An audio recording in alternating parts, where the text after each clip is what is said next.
What is good, everyone? It's been a while. Permission to live. I know that it's been a minute, but I'm excited to be back in the studio, Me BJ. too. Me too. Really, really excited. There's a lot of growth, I think, that has occurred with both of us. Yeah, absolutely. I think there's so much clarity Yes. that we've been able to gain individually throughout the last couple months. Yeah. So, you're such a dynamic person, and your insight. I mean, I can't think of a time that I've talked to you that I haven't gotten anything from your conversation. You drop pearls of wisdom all the time. So I know a lot of people are going to get a lot of insight from you because you are tell everybody what your credentials are. Oh, for sure. So I am a licensed therapist. I'm a licensed clinical social worker. I'm also an adjunct professor. I teach at UNC Charlotte as well as Johnson C. Smith.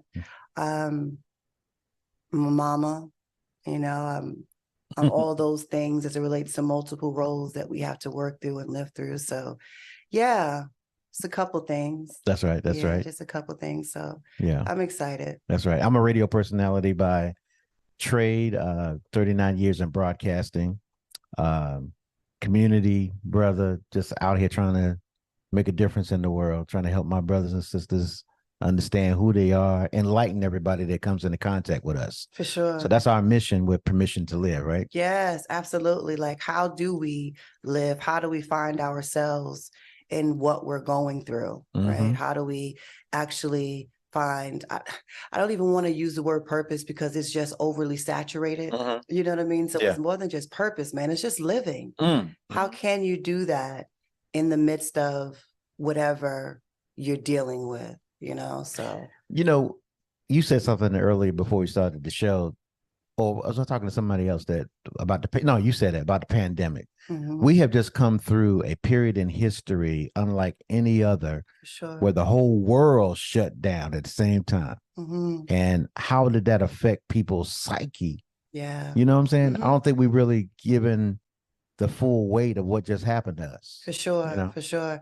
I think people are seeing it and are recognizing it. I know that within the mental health field and arena, a lot of my colleagues are just being able to understand the isolation and the lack of connection that many people are feeling now.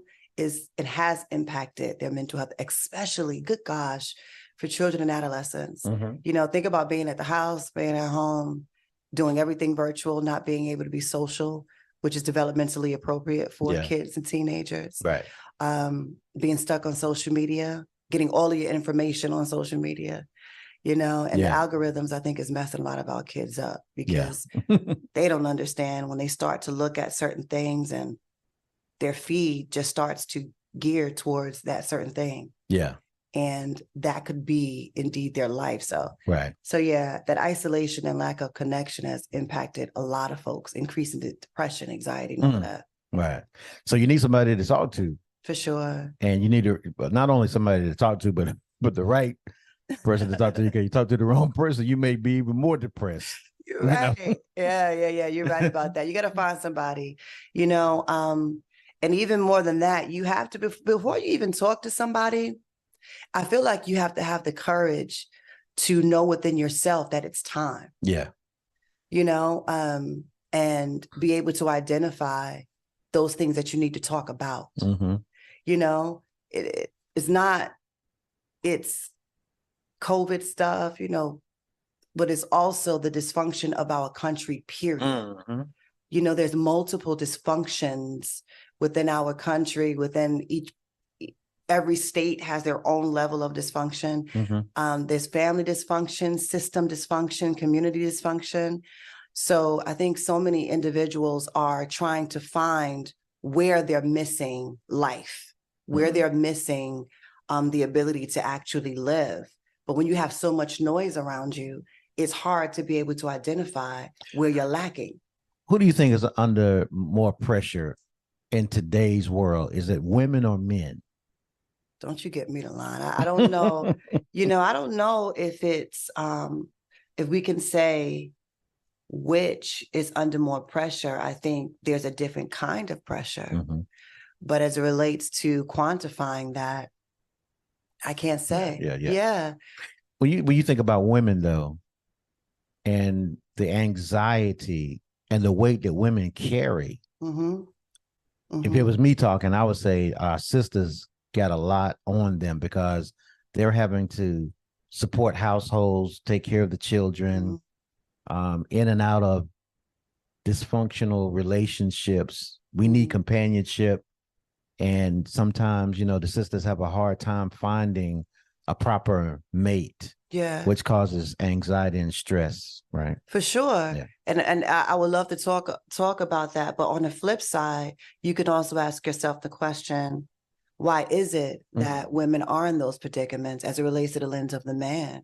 Because I really believe that men, particularly men of color, want to be that for women, but because they have this plight or this dysfunction that they've been forced to live in to some degree. Yeah.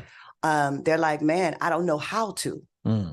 So they default to, well, I guess I'm not. But I think many men really want to and just are so lost because they don't know how to.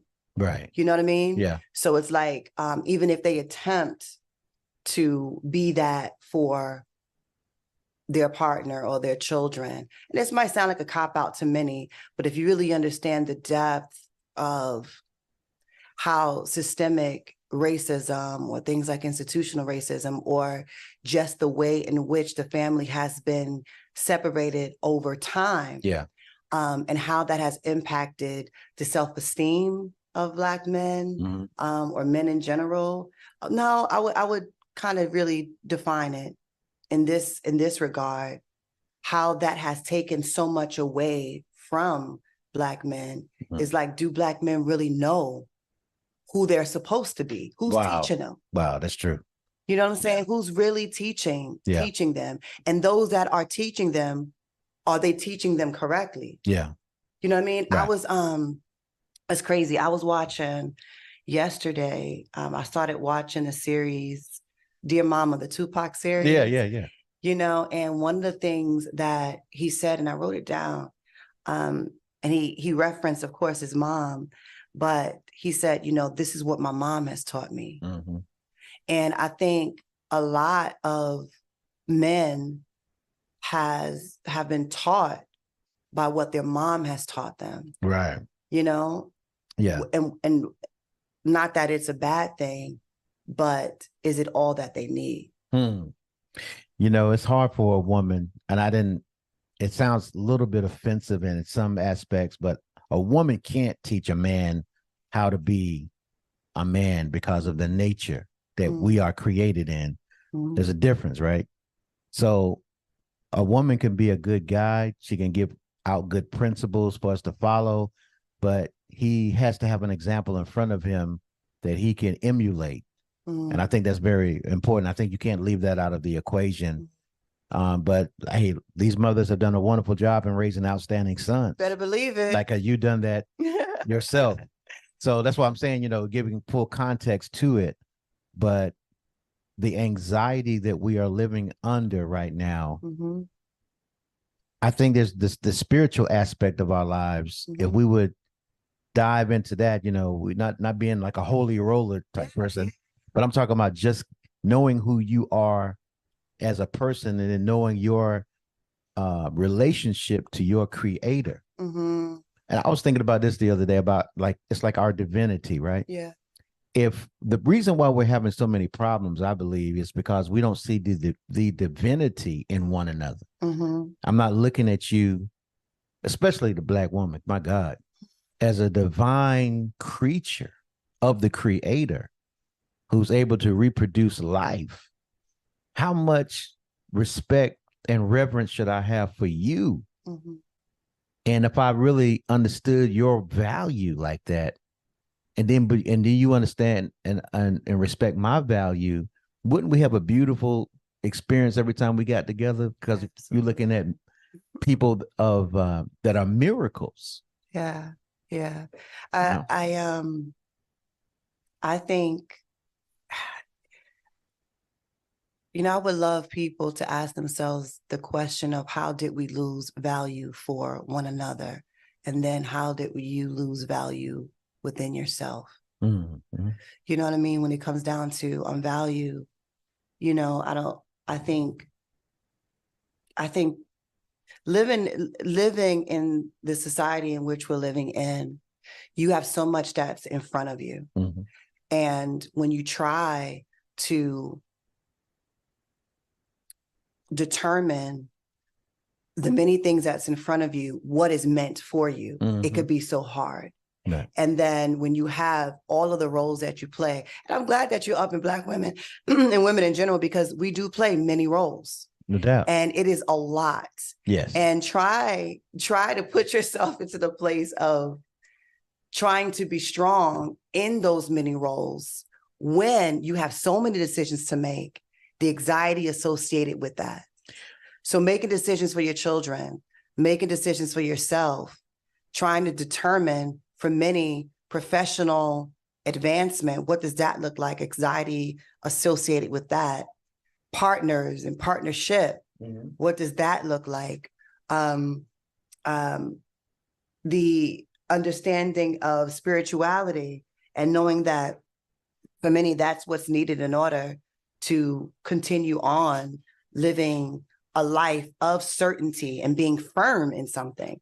You know what I'm saying? Yeah. So there's so much anxiety that many women have to deal with. And with all of those roles, which one of those things has grabbed your determination of value or has assisted in diminishing your value? That's deep. You know what I mean? Yeah. And you've got to know that, right? Because I was about to ask you, like, the anxiety that we as men put on women is tremendous. Talk about it, BJ. What kind of anxiety? Well, when you were talking, I was thinking about, we did a show a while back and we were talking about something as simple as cleaning up behind yourself. And so she comes home from work, you sitting there looking at TV, the dishes are in the sink, dinner's not cooked. Do you take into consideration any of that? Because somebody's got to do it. And she does it, but why can't you do it? Yeah. Why can't you clean up and let her come home and just plop her feet up and get ready for the next day? Who taught y'all that? Wow. Who taught y'all that? And that's not real partnership. And that's what I meant. I mean, this just... I think I opened up a can of worms. Let's just talk about it. Okay. Right? And I think that I mentioned it as, earlier. It's like, who taught men that it is the sole role of the woman to do everything and be everything to everybody? Man, it's so unfair when I think about it. Yeah, it is. And I think so many of us women, we do it because we love hard, right? And then by the time we realize that this isn't real partnership, for many, they feel like it's too late. Women, is never too late. I'm gonna let you know that it's never too late. Okay. But they feel like, man, I've been doing it for so long. Like, this is really what it means to be a woman. I really do believe that religion and the thought of religious beliefs, whether they're, many are man-made per se, but it's like, yeah, you got to go to work. Yeah. But you also got to come home and do the second job. Yeah. And you probably have a third job, because being a wife is a job. Being a mother is a job. Being able to care for a home is a job. And then I got to work a 9 to 5 and sometimes a part-time on top of that in order to make ends meet. Jeez. But then the man works a 9 to 5, come home and chill. Yeah. I'm glad that you see it. Yeah. But there is there's women, I want you to know that there are men that understand true partnership. That's right. That's right. Yeah. And that's a beautiful thing. I like that, true partnership. Yes. You know what? And we're not taught that at all. We watch our fathers play a role. The woman cooks. My mom came home. She had the food in it, took it out the freezer, had it thawing. When she came home, she cooked. She washed clothes. I never seen my father wash no clothes. Mm-hmm. Hang clothes out on the clothesline. You know what I'm saying? None of the so-called domestic things that are attached with womanhood, right? Mm-hmm. But it is kind of awkward to be with a woman who doesn't take pride in that. Mm. I think that's kind of strange. Yeah, But she shouldn't be the one that's her total responsibility. You understand what I'm saying? Yeah. That's what I'm saying. But yeah, I know for myself, oh my God, I've been so unfair to my wife. And oh my God, I'm making up for it. And last time I talked to you, I'm conscious and aware of washing the dishes, Mm-hmm. of cleaning up the living room, of doing the things like making up the bed, starting there. Yeah. You know, just the little things I think will make a difference in people feeling respected.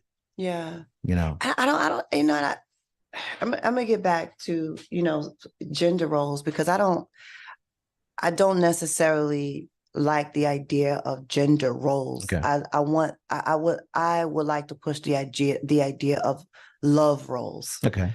You know, if you love me, I don't care who you are going to want to make sure that I'm okay. Wow. So if you see that I'm beat, wow, I don't care what you think I should do, because you love me, you are going to help me be able to be in a space where I can think freely, where I can be my creative self, where I don't have to always think about what's the next task that I have to complete. You know, so think about anxiety. Yeah. All right. And just think about it from the context of what we're talking about. A woman, just think about it, that has to get up in the morning, have to get the kids ready for school, food, clothes. First off, you got to fight the kids to get up. Yeah. Right. Right. So you already getting up with the task in mind. And then you, if you are in a relationship, you have to, you know, make sure your partner is good. Yeah. You know, whatever that looked like in the morning, right? Making sure that your partner is good, then get them off to school. Then you have to switch your brain to get to work, to be that professional that you have to be. So you have to, I'm talking about in the matter of minutes, right? In the matter of minutes, your brain and your brain function is going to have to adjust. That within itself is so much work. Yeah. So then you got 8, 9, 10 hours sometimes of having to adjust to your professional self. And then get in a car or get on a bus or get on a train and then readjust your brain in the anxiety of having to go home and say, all right, kids got homework. I got to cook. I got to clean. I got to make sure that my partner is good. Anywhere along that space, where is time for you to literally be able to think about what you need and what you want? Wow. And women feel guilty about being selfish. And I wouldn't even call it being selfish. You know, you talk about, I like the word self-care. Just that self-care. That's not even a word that we embrace. But we should embrace it. There's actually there's many models and that's out there. And I want to make sure folks are clear that I'm speaking from Shaunte. I'm not speaking from the lens of therapist or professor. I'm speaking from the lens of Shaunte. But every now and again, I will talk and it'll be information that I provide from what I do. That makes sense, you know. But there's so many models out there that are speaking the idea that self-care really doesn't exist, that it's an acceptance of the situation that you're in. Tough, because you do need to care for yourself. But this is a challenge. And I'm not saying that I'm still like this with it. I'm still juggling with the idea. But if there is situations that you're in and that you choose to be in, is there an acceptance of that? Okay, so we are not acknowledging the self-care piece. You are saying, and I like this, acceptance for the situation that you are in. How do you manage that? Yeah. Is that's what you're saying? Yeah, it's like it's many of us have realized that there are some things that we don't have. We don't have a choice, right? You got to be able to care for your home. Mm-hmm. You got to be able to work, right? What kind of work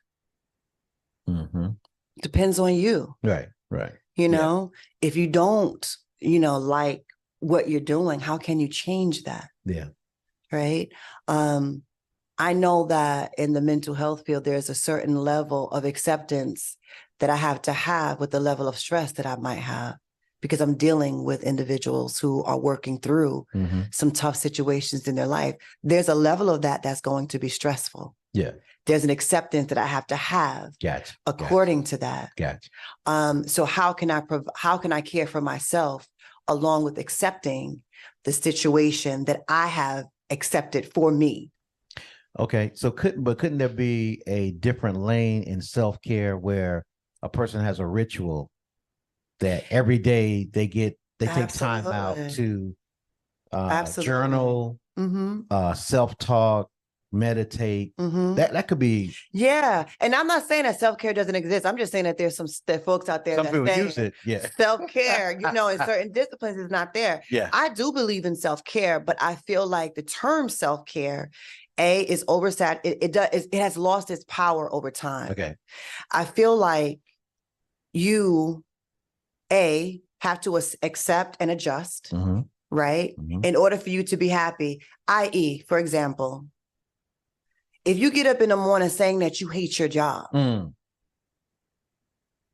how is your day gonna go? How could you even be in a space to care for yourself if you get up and like, I hate everything that I do. Wow. I hate being a mom. I hate being a wife. I hate, you know what I'm saying? It's like when you get up and say, this is a situation that I'm in for right now because I'm choosing or I'm working through something else. Let me go ahead and accept this situation. I'm not talking about abuse. I'm not talking about anything crazy. I'm talking in general, right? I'm working here for right now. I'm working through something else. I'm going to be the best self that I can be here so that my mind could be free to think about what it is that I need to do to get out of it.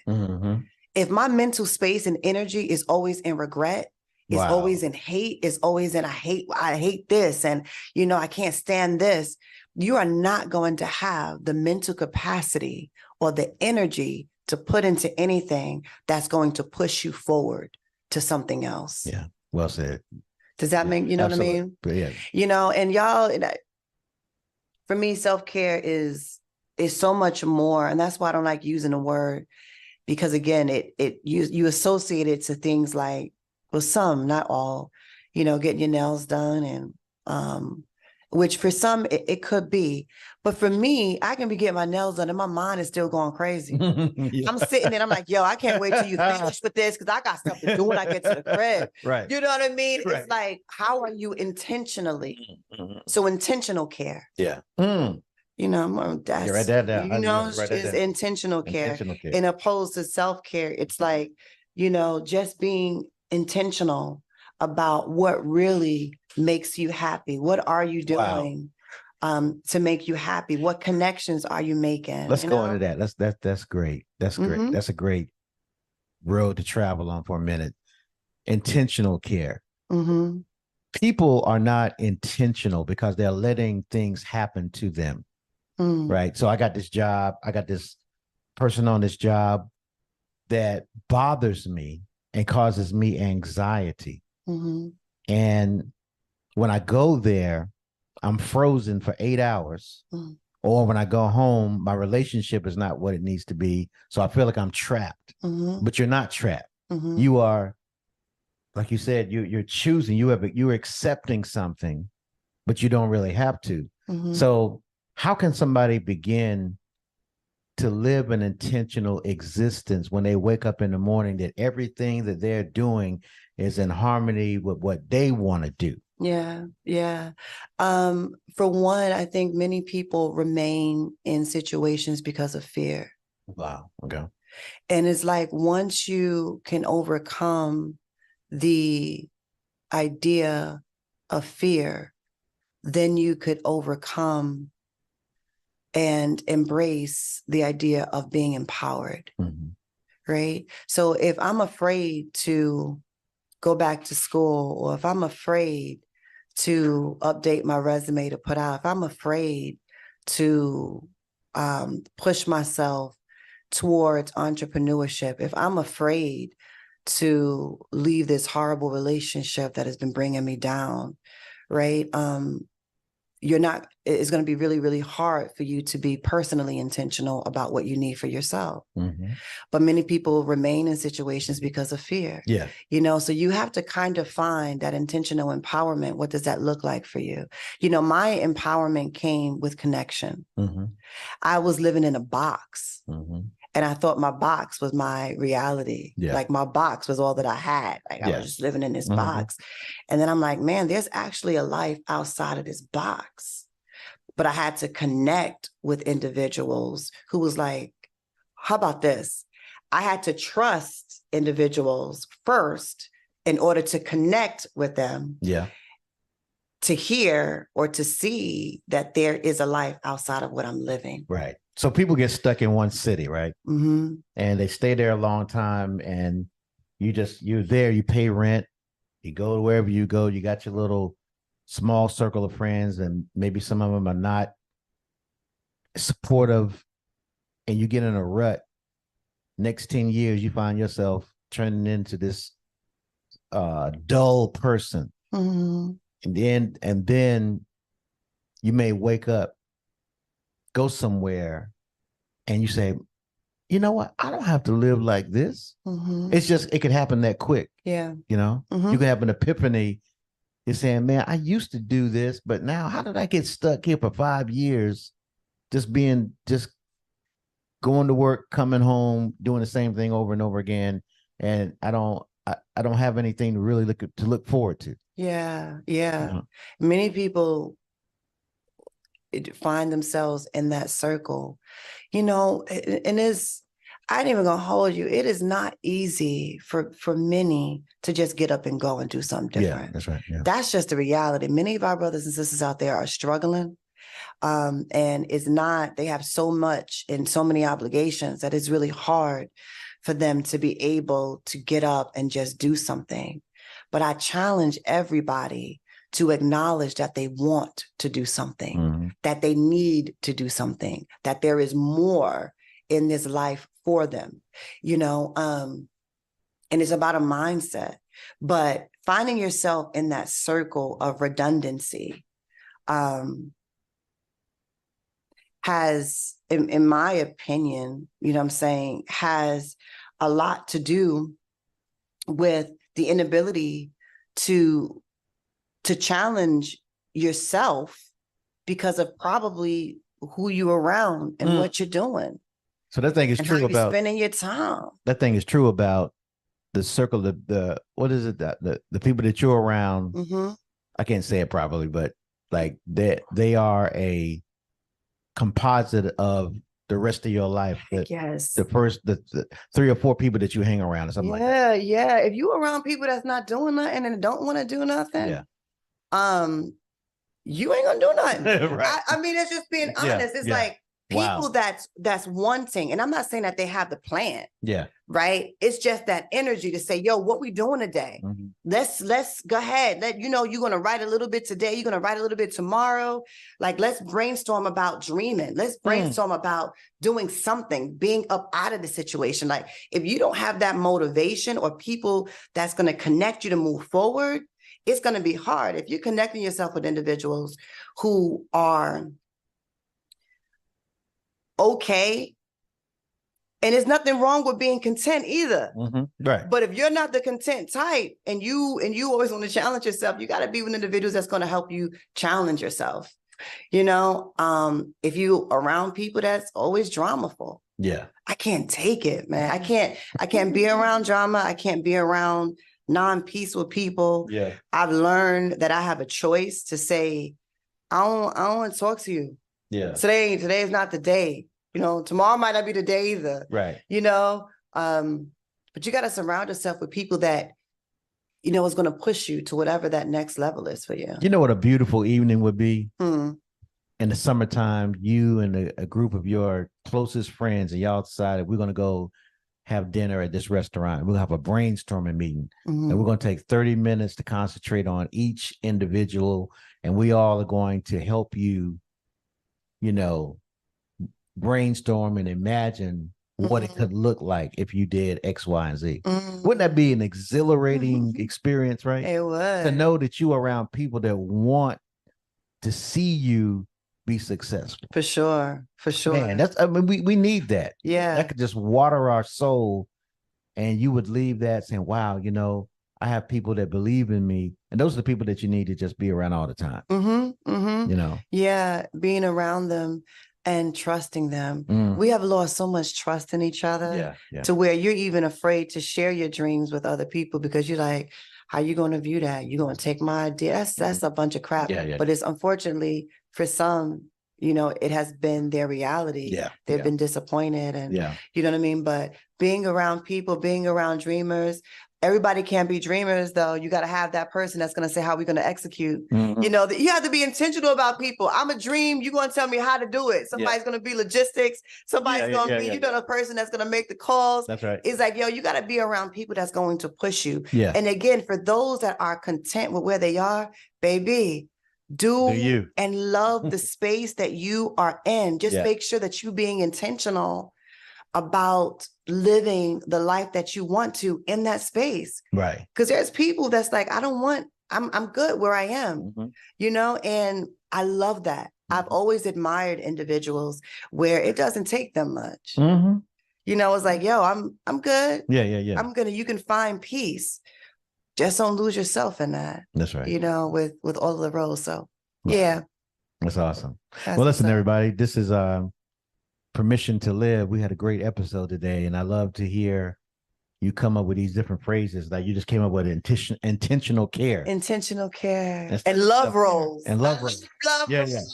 Love roles. Love roles. Because the topic today is about being strong through anxiety. And also I learned about true partnerships. For sure. And you want to, you know, all you sisters out there that's looking for a man, and we got to talk about what Ebony K. Williams, you heard about her talking about what kind of man that she wants. I think somebody asked the question, would you date a bus driver? You heard about that, right? And she said, well, only if he drove the bus. And people got offended. But that was her personal choice. I mean, I didn't see anything wrong with what she said. That she wants somebody that's into ownership. Yeah. You know, I think to each his own. You know, I do feel that I do feel sometimes though that men have become their worth has become their pockets. Yeah. I don't dig that. Me either. You know, I don't dig that. You know what I mean?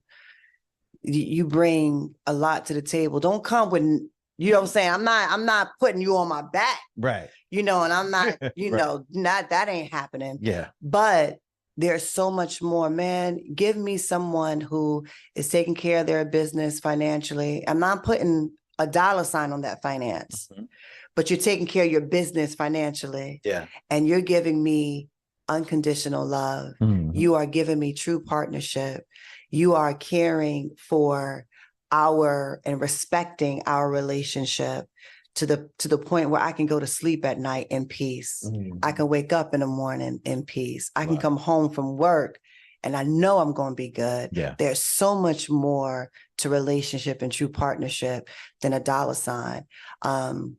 But you got to have a dollar sign attached. There's something on there. Right. You know what I'm saying? Like I said, we can talk about that for sure. Yeah, that's another great topic. Right.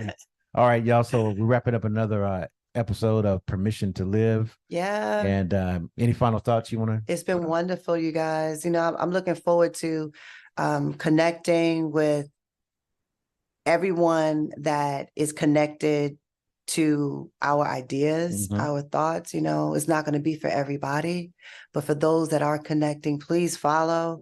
You guys can follow me at Shaunte Vines on Instagram. And I'm excited to live. You know, I can't wait to talk about my trip to Africa. The Morocco trip was dope. God. It was so dope. But man, it's time for us to live. It's time for us to understand what that means. Yes. Yeah, and it's time for us to be intentional about it. All right. So the next show, we're going to come up with some more phrases from Shaunte Vines. I'm BJ Murphy. Thank y'all so much for watching us on Permission to Live. Yes. We'll check you out next time. That's what's up.